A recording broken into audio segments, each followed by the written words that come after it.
Don మరియు మోనా వారిద్దరికి ఇద్దరు Andrew మరియు సారా అనే పిల్లలు. చూడ్డానికి వారు చాలా ఆనందంగా కనిపిస్తున్నటువంటి ఒక అందమైన రిచ్ కుటుంబం. కానీ లోపల మాత్రం రియాలిటీ చాలా డిఫరెంట్ గా ఉంటుంది. నిజానికి మోనా ఒక డామినెంట్ ఉమెన్. అంటే ఎప్పుడు తన భర్తను పిల్లలను శాసిస్తూ తనదే పై చేయని బతుకుతూ ఉంటుంది.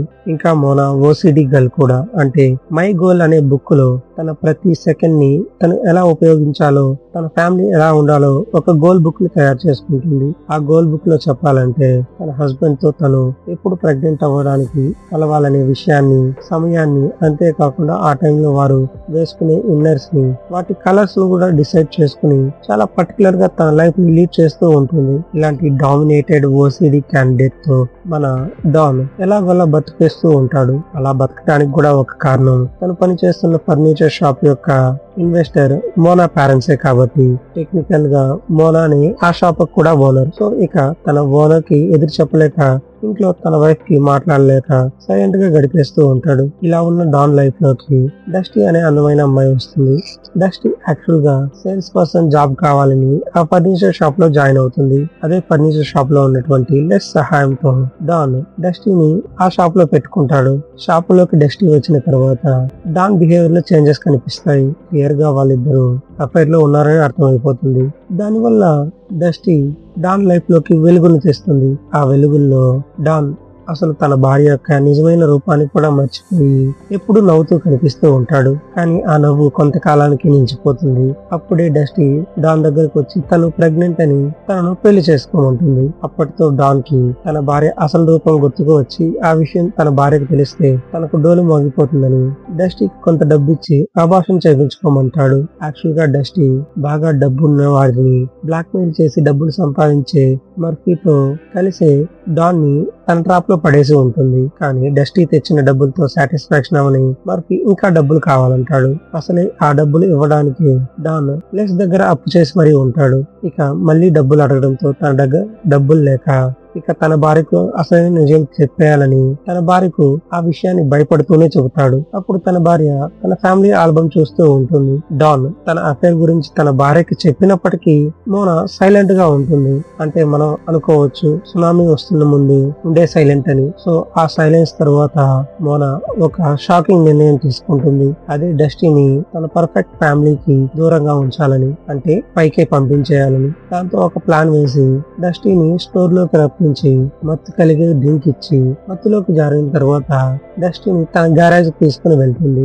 ఆ మత్తులో ఉన్నటువంటి డస్టీని చంపేయమని డాన్కి చెబుతుంది. అసలే అమాయకుడు, అందులోనూ భయస్తుడైనటువంటి డాన్ అది చేయలేకపోతాడు. దాంతో డాన్ని బయటకు వెళ్ళమని చెప్పి డస్టీ బాడీని పీసులుగా మోనానే కట్ చేసి పారేస్తుంది. అప్పటి వరకు ఒక నియంత్రణ చూసినటువంటి డాన్ తన భార్యలో మొదటిసారిగా సైకోపాత్ ను చూస్తాడు. అంతే ఆ దాంట్లో వాంతులు చేసుకుంటూ బాత్రూంలోనే పడిపోతాడు. మరోవైపు డస్టీ తన దగ్గరకు రాకపోవడంతో మర్ఫీ డాన్ ని డస్టీతో ఉన్నటువంటి ఫోటోలు చూపించి డస్టీ గురించి ఇంకా తనకు రావాల్సిన డబ్బుల గురించి డిమాండ్ చేస్తూ ఉంటాడు. ఈ విషయాన్ని మోనాకు చెప్పడంతో మోనా మరింత కూల్ గా మారుతుంది.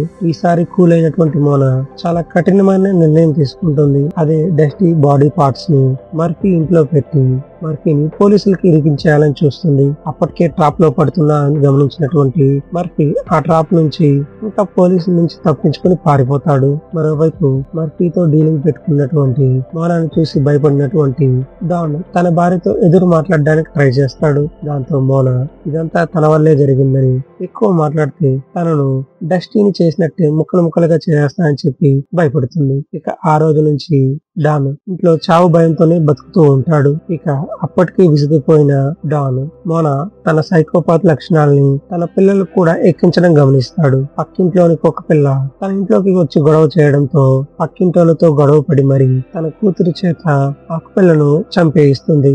ఆ పని చేయడానికి నిరాకరించినటువంటి తన కొడుకుని అసహించుకుంటూ తన కూతురు ని అచ్చం తన పోలికే అని ముద్దాడుతూ ఉంటుంది. ఈ విషయం చూసినటువంటి డాన్ ఒక కఠినమైన నిర్ణయాన్ని తీసుకుంటాడు. తర్వాత సైలెంట్ గా డాన్ లోపలికి వెళ్లి గరాజ్ లో లైట్ కు ఉన్నటువంటి కనెక్షన్ ని షార్ట్ సర్క్యూట్ అయ్యేలాగా చేస్తాడు. తర్వాత గ్యాస్ కు ఉన్నటువంటి వాల్స్ ని లూజ్ చేసి అక్కడికి మోనాను పిలిచి తన గ్యారేజ్ లో ఒక టూల్ మర్చిపోయానని తనకు చివరిసారిగా ముద్దు పెట్టి మరి ఆ గ్యారేజ్ లోకి పంపిస్తాడు. ఆ గ్యారేజ్ లోకి వెళ్ళినటువంటి మోనా లైట్ ఆన్ చేయగానే గ్యాస్ లీక్ అయి ఉండటంతో షార్ట్ సర్క్యూట్ అయ్యి మోనా ఆ పేలుల్లో చనిపోతుంది. మోనా చనిపోయిన తర్వాత మొదటగా డాన్ బాధపడిన తన పిల్లల్ని తాను రక్షించుకున్నందుకు అక్కడ ఉండకుండా తన ఇద్దరు పిల్లల్ని క్షేమంగా మోనా డబ్బుతోని మరొక ప్లేస్ లో ఇల్లుకుని అక్కడికి షిఫ్ట్ అవుతూ ఉంటాడు. అప్పుడు తన వెనకే వెళ్తూ ఉన్నటువంటి మర్ఫీని చూపిస్తారు. వారిని ఫాలో అయిన తర్వాత అక్కడి నుంచి గన్ సౌండ్స్ వినిపించడంతో ఈ మూవీ ఎండ్ అవుతుంది. అంటే ఫైనల్ క్లైమాక్స్ లో మేబీ డాన్ తన పిల్లలు మర్ఫీ చేతిలో చనిపోయి ఉండాలి, లేదా డానే మర్ఫీని చంపేసి ఉండాలి.